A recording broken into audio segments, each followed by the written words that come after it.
हाय ओडिया भाई मैंने आपण मान देखि पारथिले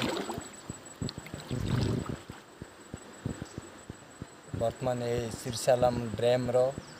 डाइवर्ट केनाल जोटा कि बहुत बड़ अनंतपुर केनाल एटा मैं वर्तमान गाधी जाऊँगी पानी बंद अच्छे अल्प कम पानी अच्छी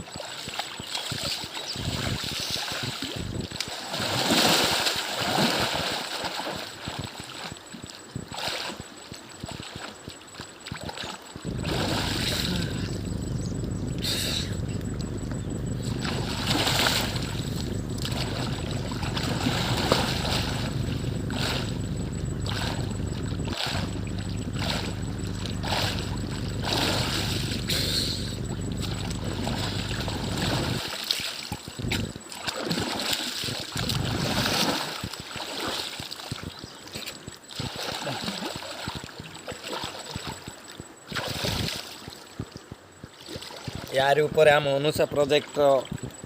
कैंप अच्छी वर्तमान ये 3-4 वर्ष है काम चलती